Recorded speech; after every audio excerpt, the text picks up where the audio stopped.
Hurriyat conference and کے chairman Mirwaiz مولوی محمد عمر فاروق نے آج مرکز مسجد ددرہامہ گاندربل میں وعظ و تبلیغ کے دوران ایک باری عوامی اجتماع سے خطاب کیا۔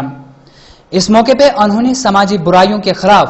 اصلاح و معاشرہ کی مہم اور موجودہ ابتر حالات پر بھی اظہار خیال کیا۔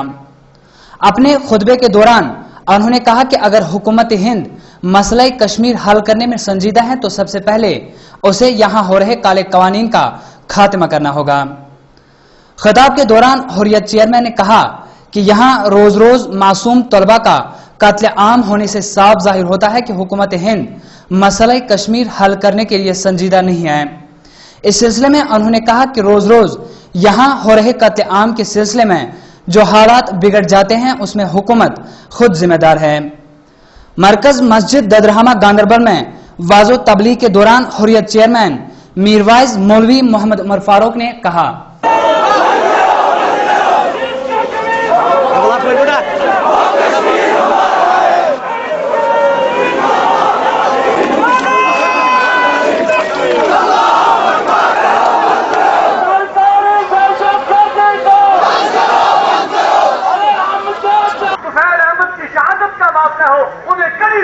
سزا دی جائے اور جہاں تک حکومت ہندوستان قتل کرنے کے بعد ظلم کرنے کے بعد پھر کمیشنوں کا اعلان کیا جاتا ہے، پھر اداروں کا اعلان کیا جاتا ہے، تحقیقات ہوگی اس معاملے کو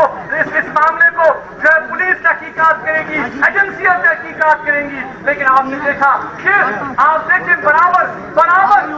90 سے چاہے واقعہ ہوا ہو، چاہے بندرہامہ کا واقعہ ہو، چھٹی سنگھ پورہ کا واقعہ ہو، جہان پورہ کا واقعہ ہو، بشنارا کا واقعہ ہو، کنن پوش پورہ کا واقعہ ہو، یہ تمام واقعات میں نادی حل کا واقعہ ہو، ہمیں بتائیے کہ آج تک کس انسیڈنٹ کی جو ہے وہ چھانبین ہوئی، کن ملزموں کو سزا دی گئی۔ افسوس کا مقام ہے کہ جو ملک یہ کہتا ہو، جو فوجی یہ کہتے ہو کہ ہمیں ایک زمانہ وہ تھا کہ جب گلاب سنگھ نے کشمیر کو 70 لاکھ میں بیچا خریدا، اور اس کے بعد آج زمانہ یہ ہے کہ کشمیری نوجوانوں کی جوانیوں کو اپنی ترقیوں کے لیے ہندوستانی فوج مراعات کے لیے، مفادات کے لیے فیل چلا رہی ہے، کشمیریوں کو فیک انکاؤنٹروں میں مارا جا رہا ہے، اور یہ تعصب دیا جا رہا ہے کہ حکومت ہندوستان اور اس کی ایجنسیاں، اس کی فوج بڑا زبردست کام کر رہی ہے جموں کشمیر میں، اور بڑے مشکل حالات میں جموں کشمیر میں ہے۔ ہم حکومت ہندوستان کے اس ظالمانہ طرز کی، اس ریاستی دہشت گردی کی، اس سرکاری دہشت گردی کی پرزور مذمت کرتے ہیں۔ میں یہاں پر یہ مطالبہ کرتا ہوں، جو ایک عوامی مطالبہ ہے، ہم سب کا مطالبہ ہے کہ حکومت ہندوستان اگر واقعی آگے چلنا چاہتا ہے اس مسئلے کے حل کے حوالے سے، تو سب سے پہلا قدم جو یہ ہے کہ جموں کشمیر میں جو کالے قوانین ہیں، armed forces special powers act کو فوری طور سے عدم قرار دیا جائے۔